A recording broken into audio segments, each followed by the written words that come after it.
Hey guys, it's raining and I'm kind of like putting off going outside of my car. My hair is already poofing out enough. I wanted to it's been my goal to try to put out 1 to 3 videos a day on different things, just totally different things. But something has been on my heart that I've wanted to talk about since I started posting my videos and everything is really quickly, I don't want to make this very long or whatever, but it's something that I feel like I discuss a lot with other women who are also business owners or maybe self-employed or just have a lot of goals and different things and have families and stuff. And there are a lot of videos and things online. Honestly, there are a lot of videos on YouTube and stuff that you can look up about the subject of being able to multitask as a woman, being able to wear many different hats. So this could be a very long, drawn out video, but I just want to kind of share a little bit of my own personal thoughts, my own personal experiences. And the reason why mainly is also, obviously to be of help maybe to anybody out there, but also for my boys to be able to send videos of their mother to anybody that they're potentially wanting a relationship with, right? And they're it's like a pre-vetting process before I vet them or something like that, right? So they kind of like know what they're dealing with, right? Or at least to be able to identify certain traits and attributes in a woman, right? Who can do this type of thing, right? So about multitasking, right? And specifically about having or being able to carry on the household responsibilities and be able to have your own pursuits or dreams or career or whatever, right? And to be able to successfully be able to maintain your husband if you're married, right? And if your goal is to be married or if you're already married, right? And it's like, that is very hard. I mean, that's a hard task for anybody. Earlier, I have posted some videos talking a little bit about the capable wife. So this kind of is very similar. Okay, this kind of is basically some of these attributes, right? A long time ago, what I'm talking about right here is something I absolutely struggled with. I absolutely had a hard time with dealing with this particular thing. I mean, yeah, I would say I failed. Okay. But I remember one thing my mom said to me, which was very wise of her, but it always stuck with me. Like it stuck with me. Now, my mom didn't necessarily run businesses and things like that or whatever, but she definitely was good at keeping the household, together. And, she was a stay-at-home mom most of the time, but she did work outside of the home at different times. And she definitely was caretaker to my dad, which was absolutely 24/7. Okay. But one thing my mom said to me when I was younger, and I continue to repeat in my mind all the time, is to learn to put on different hats, right? Depending on who your audience is. Okay, so if you're at home, you're going to, and you have children, right? You're going to put on your mom hat. You're going to wear your mother hat. And being a mom, that also is like a bunch of different other jobs, from cook, to, housekeeper, to nurturer, healer to your children, watching, like listener, therapist, everything. So we know what being a mother is. Like being a mother by itself is already just, a lot of different hats, right? But specifically, my mom used to say to me, she told me when I was struggling the most with this was with my first husband many years ago, and I was in Mary Kay. She said, Mel, when you get home and you walk through the door, you need to take that Mary Kay hat off and put your mom hat on, because, and your wife hat on. Okay. It doesn't matter if you are the big CEO or the big boss or the big head honcho at your job or at your business or at your self-employment or whatever. It doesn't matter what your title is over there in that building or in that business or whatever, or to other people. What matters is who you are and how you show up to the people in front of you at that moment, right? So if it's your kids, your children, or your husband. And that made a big difference in my mind, or it made a big impact on how I thought. Mary Kay did actually talk a lot about that too, but it wasn't clicking until my mom said that, right? And then I started understanding, like, okay, if I am, when I get home from work or whatever, and I only have like 3 hours basically before my children go to bed. And I only have that amount of time before it's dinners, bath, bedtime, right? So it's like maybe 3 hours a day, give or take or whatever, that you have to basically make an impact on your children, to make an impact on your children, to be able to impart whatever knowledge that you're trying to impart to them, to listen to them, to show quality time, or to be caring, to be nurturing, to be loving, and all of that. It's kind of like you just have to know in your mind, you have to put it in your heart and in your mind, okay, at this moment, I'm now taking this hat off and I'm putting on this hat. And my job title right now, or my duty right now, is to focus on them wholeheartedly. So you do it as much as you can wholeheartedly, 100%. Okay, and that makes a difference, because even if you only have 3 hours, or if you only have however much time, children notice that. Like, children actually can feel that when you are mentally somewhere else. When your mind is somewhere else, or, your heart is somewhere else, or you're thinking about something else, And believe me when I say this, I did not hit a home run all the time with this. For sure. Especially because a lot of the time after my husband died, I was absolutely just trying to not cry in front of my children all the time, right?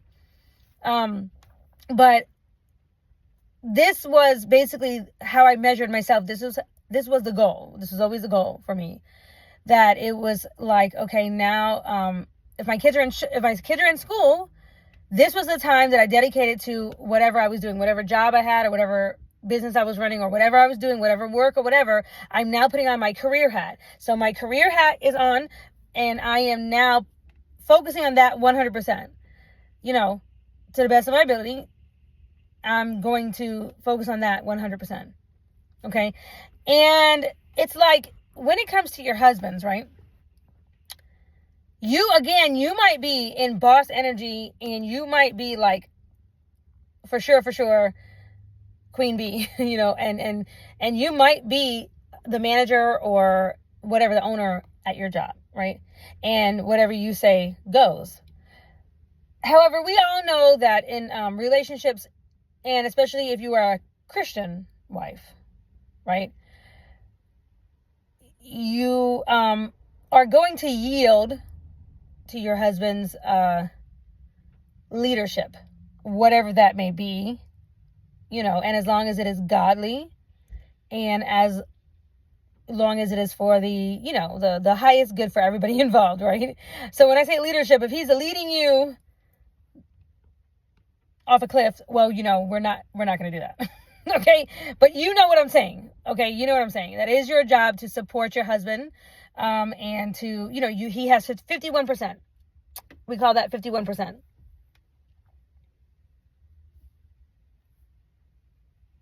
Sorry, somebody was playing up next to me. Anyway, so we call it 51% of the leadership role, right? Okay, of being the head. But past like who's going to make the decisions of this, that, and the other, or whatever, right?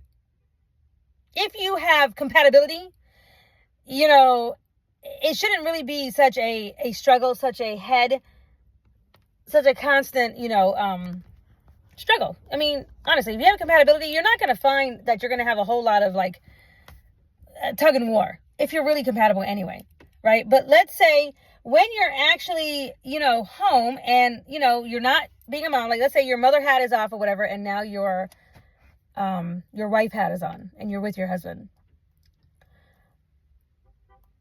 I know everybody is different and what they want in a female, but I would say that most men that I know that I have had, experience with, or as far as like, interaction with of any kind or whatever, what they desire is for, their wife to take off that business hat, to take off that boss, headstrong type of attitude or whatever, to kind of like take that off now, put your wife hat on and be loving and kind and nurturing to their husband, right? Or at least to be a soft space for him to land when he comes home. Because we all know that most men, like, they do view themselves as, out there fighting against the world or doing the most, whatever they're doing, to provide, protect, take care of their family or whatever their goals are, right? And that they don't want to feel like they're fighting when they come home. They don't want to feel like they're having to fight their spouse or their significant other when they come home for either time, attention, energy, or whatever, just whatever, you don't want to feel like you're always fighting, right? And if you consciously are aware, like, okay, I'm taking off this boss hat, right? And I'm not there at work right now. I'm not at work. I'm not in work mode. I'm at home, right? My job is to, look after and care for the family's needs, but it includes my husband. And my mom was really good at this also. She was very, very good at this because my dad was a firefighter. He was actually the first black lieutenant of Maitland Fire Department. I'm very proud of him. Very proud of my dad. He passed on, but anyway, he was obviously a firefighter is, they have to go through debriefing. I mean, they have a lot of stuff they go through, right? And but my mom was always there to welcome my dad home, and she would spend like that first hour to hours, I remember, with my dad they would be in the room. I mean, I always knew like, oh, I wasn't going to, see or hear from them for at least an hour or so. Right. But my mom told me later on, as I got older, that she was like, yeah, I took that time to debrief your father, like to debrief him, like to, love on him, give him time to, diffuse or to release or to share whatever it was that he felt he needed to share, to get off his chest so that he could, basically take the weight of the world off of his shoulders. Right. And, she was able to provide it for him. Now, my dad made it so that my mom could be a stay-at-home mom, or, and for the most part, she could do that for him. Like, for, that was, she wasn't running a business either. So it is hard when you are trying to run a business or when you are trying to work full-time or whatever, right? And you're just in that mode. And when you come home to now, you might feel tired yourself. And you might feel like, gosh, like, I'm beat down. I can't be doing that for him too, right? So some of the things that I did for myself and that I continue to do, and I will continue to do, once I decide to, or once I meet my next king, okay? But this is what I do, right? So when you think about things that help you to calm down or things that help you to wind down, and I mean legal things, okay? And I don't mean drinking while driving or whatever, but like if you could do them even in the car as you're driving home. For me, it could be listening to calm music. It could be deep breathing in the car, like in the car, breathing in through my nose, out my mouth. And a lot of my friends will tell you that I definitely do this and I definitely preach this, right? Deep breathing. Also, there's something called tapping therapy, tapping therapy, especially if you tap in between your eyes, like right here. It's a real thing. You can look it up. It's called EFT, but it's tapping therapy, which is which really you can tap anywhere, but it helps to also release release energy, release emotion, or just help you to calm down. I can tell you, if I'm stressed out, I don't care what time of day it is. If somebody's stressing me out and they see me start doing this, you know I'm getting stressed out, and I'm trying to keep my energy clear. Okay. A lot of people, you know, we know what this area can represent in your head and your brain and everything like, but we know that this can represent higher learning, things like that, right? But keeping it tapped is just a way of kind of keeping your energy and everything clear, right? But there are some things that you can do. Think about what you like or whatever that you can do in the car on the way home. And maybe it is just making sure you drink your water, all of your water on the way home, you know, like making sure that you, you know, whatever it is, right? But so you can start your wind down process before you even walk to the door, right? Now, for me as a woman, as a mom, like I was different from my husband. My husband absolutely loved when we all just jumped him when he walked to the door, and we welcomed him, and we just made him feel like, you know, Daddy's home. Like, and it was just like, he loved that. He loved that. If we didn't do that, he was really upset. He actually took it personal if we didn't greet him at the door and make it a big deal, right? For me, you know, well, back then,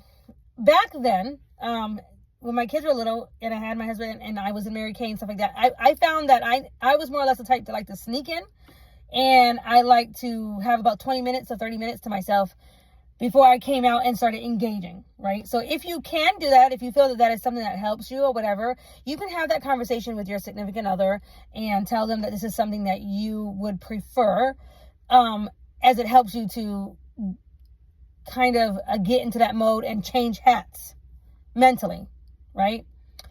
Now the person that I am today, though, now, you know, I can sometimes be that way, but because my children are older and, you know, like my friend, she has her kids, and I'm in a different place in my life and they're not my children. Like I didn't actually birth them.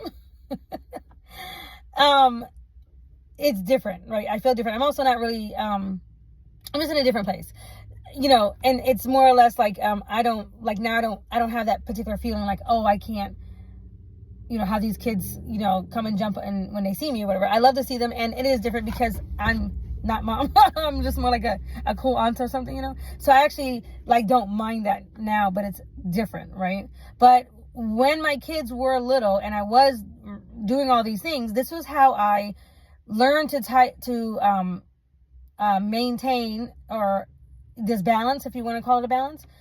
It's more or less a seesaw.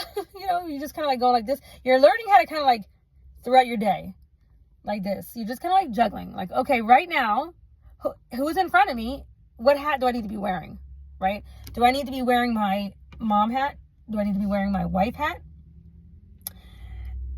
Also, with your husband, depending on your husband and everything, like when it comes time to nurturing him, a lot of men are also the type that enjoy nurturing you, you know? So if you get with the right one, and you get with the right one who understands, maybe if you have a very demanding job or you have a lot of responsibilities or whatever, he will enjoy learning you, in particular, things that you like. Like, for example, my husband, my first husband, when I was married to him and everything, I did nurture him plenty, but for sure, when he knew I was coming home, many days, like way more than I could count, you know, many days, he had my bath ready to go. He loved getting my bath ready. Like, when I say he loved it, I mean, he bought everything for my bath. I remember he bought my shower gels, my bubble baths, you know, everything for the bath. I remember him buying a pillow, like a little thing in the, you know, that or whatever, candles. I remember him having like everything. He just enjoyed it, you know, and it was like something that I didn't quite even understand back then, but obviously having so much time to rethink about my marriage and different things that he did and everything. First of all, I enjoyed it. I appreciated it. It was so needed, and he knew that. He knew that. He loved getting my bath ready. Like, it wasn't a problem for him. Like, it just wasn't a problem. And he also knew that was part of my wind down, and it was part of my nurturing, right? But I think on some level he figured out that when he did that for me, then I was able to turn around and nurture him, right? And turn around and be there for him, right? And so I don't know, like, we were young, so I don't know how we came to these conclusions, or, you know, how we managed to get things right. Now, we didn't get everything right. Believe me, we did not get everything right. Believe me. But when I think about it in comparison to a lot of other, you know, in comparison to some other things that I've been through since my husband's passed and everything, I realize how right we did get it. Somehow we got it right. And I appreciate that. Like, I appreciated what my husband did for me, right? And he in turn appreciated what I did for him. So we were able to create a kind of a good balance, you know, that even though I was busy or whatever, and he was busy, and he owned a barbershop, you know, for many years. And we were just very busy, you know, and we did a lot together, you know, but we grew together. We were able to grow. We were able to learn each other and stay curious about each other and help each other in that way.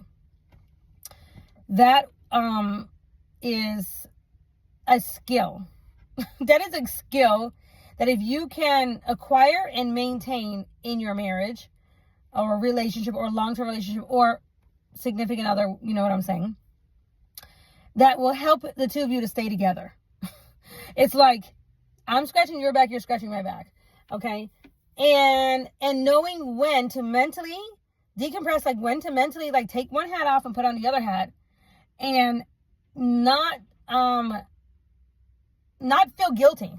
Not feel guilty in between hats. Because when you are nurturing your children, or when you are loving on your children, or doing whatever needs to be done for your kids, right? That is not the time to be guilty about you not taking care of this and that at work. Because honestly, who of us ever leaves any type of work, job, self-employment, or business? When do we ever say, oh, it's all done, I have nothing else to do, I'm good, I'm all caught up? Probably not very often, right? So you're probably, you know, that would be feeling guilty all the time if you know you still have something you have to do at work, or you know you still have so much more to do on your plate. Well, guess what? That your plate is going to stay full. Your plate is really going to stay full, and especially if you are having a thriving business. If your business is thriving, and if it's moving, and you've got a lot of moving parts, you know, like sale, like whatever you do, if it's like you got to get the customers, you got to follow up with the customers, or whatever, you know, you got to follow up with them, then you got to sign them up or join them or whatever, sell them to them, whatever you're doing, you know, get the order or whatever. And then it's like you got to process the order, and then you got to get that out, right? Or whatever the case, right? It's usually like a system of things that have to get done, right? And somewhere, like, there's always a part of the system that is like needs to still be done, you know? And so it's like really a never-ending type of busy work and busyness, that if you're feeling guilty that you have to do this and this and this, when it's time for you to put your mom hat on with your children, right, then you're going to cause yourself a lot of stress in between moving through in between situations, or, you know, your responsibilities, you know, your duties as a wife, or as a woman who probably has many duties, right? So the point is that is learning how to mentally change positions based on who's in front of you and what the task is, right? And not to feel guilty for what's still left to do over there, right? And not feeling guilty when you're in one spot and I have to do this, I need to do this. Okay, so for example, let's say your job is the type of job that, you know, maybe you have to hit a goal. You have a particular goal that you're like, oh my God, I got to hit this goal. And you might get out of balance. Because Mary Kay taught me this for sure. Like, you might be out of balance for about a week or a few days out of the month, where you're just hitting it hard. You're hitting it hard until you hit your goal, right? And nobody's getting taken care of. Well, that is a different situation. That's different, right? Because you might have an end of month goal, or something that you just got to get done, and you are out of balance. Maybe you got to go out of town, and you're not even with your kids for that 2 days. So you don't need to feel guilty while you're doing that, because it's like you can't really focus on and really hit your goals or hit your mark if you're over here feeling guilty about this over here, right? So learn to just be okay with a little bit of unbalance, at times. Learn to be okay that there are going to be an ebb and a flow during the month, that you may be a little bit out of balance, but know that that date is going to come or whatever, when you're going to be able to kind of counterbalance what happened. Like, you'll be able to come back to and spend maybe a little extra time with your kids, or spend extra time with your husband, or spend extra time with, whatever, right? Making that up for the imbalance that you might have had. And this is very, very, very, very normal, right? This is just a part of life. It's just a part of ebb and flow. One thing I used to tell my son all the time, and especially when you have a goal, sometimes you feel like you're taking 3 steps back. Like, it's like a rubber band. And I learned this in Mary Kay too. It's like imagine pulling the rubber band back, right? Okay, which is like maybe taking 3 or 4 steps back, and it's like, you're doing this in preparation to bounce and propel forward. Because when you let go, it's going to go way over there, right? And you're going to go past the mark or your goal where you were trying to go originally. Like, so for example, what that is like, if you say, I'm going to go to school for, 6 months, 9 months, or whatever, I'm going to sign up for this class or this course or something like that. And me doing that is going to take time away from me working. So I'm going to end up making less money, right? But I'm taking this class with the idea, or for the purpose of making more money in the long run, right? Like, I got to get this certification or something so that I can make more money. Okay. Sorry, just always checking my surroundings. But anyway, so it's like you're taking 3 or 4 steps back for a little while, and maybe taking a pay cut or something like that. But it's for the purpose of propelling forward once you get that certification, or once you get that, or you pass that course or whatever, right? So that's called ebb and flow. It's like you got to be able and be willing to kind of give a little bit of here to get extra over here or whatnot, right? And then you'll kind of come back to a balance, or, some sort of a balance, okay? These days and age, most people, most households, a lot of households, it takes 2 people, 2 incomes. And if it doesn't take 2 incomes, just depending on your situation, it certainly takes teamwork to make the dream work, right? And you're going to have some sort of balance, right? And, even if you are a stay-at-home mom, but you have children, right? And you have children and you have a husband who works, you still need to know when it's time to take your mom hat off, and okay, it's mommy and daddy time, right? And it's mommy's time to, welcome daddy home or whatever, and make sure he's taken care of. He's got his meal, he's got his clothes or whatever, and he's got what he needs or whatever. And also the husband, when he's, not at work or whatever, and he knows, like, okay, it's time for me to, nurture my wife, and make sure that so that her cup runneth over, so that she can do what she needs to do, so she can maintain his children and take care of his kids in a loving way. Like, he won't have to worry about the kids being taken care of properly, because he's nurturing her so she can do her job, and she can also help him, right? So it's really about teamwork there, but it takes knowledge. It takes a willingness to learn, and a willingness to adapt to your circumstances and the situation, and a little bit of curiosity. And it takes a whole lot of love and humility, right? To know that, okay, to be able to adapt if you're not doing enough, or to make sure that you're not overgiving. Because when you overgive, and there's not an equal give and take in a relationship or in a family unit, somebody's going to get burnt out, and somebody's going to feel resentful, and somebody's going to probably want to walk out, right? And leave the situation because they're feeling like used. Okay. And that's what you don't want. You don't want that, that imbalance of a situation, right? Anyway, I hope that this helps. I'm going to have to splice these 2 videos together because I accidentally hit pause. Any case, I'm going to upload this and tonight, hopefully. And I hope that this helps some of you out there. This is kind of how I look at it, right? And I hope that this helps. Oh, one more point I want to add. Remember that bottom line. Remember, bottom line, no matter what you're working on, what business you have, or what your, monetary goal is, or your secular goal is, or whatever, remember, people over paper. Mary Kay taught me that too. People over paper, people over profits, people over XYZ. So what does that mean? Sometimes your relationships, or your children or your husband, those who are the most important to you, in situations that is something is going on, and it absolutely demands your attention right then and there, or there could be a crisis that's happening. Okay, it's like people over whatever you're doing. Okay, it's time to just go ahead and give in to my light went out.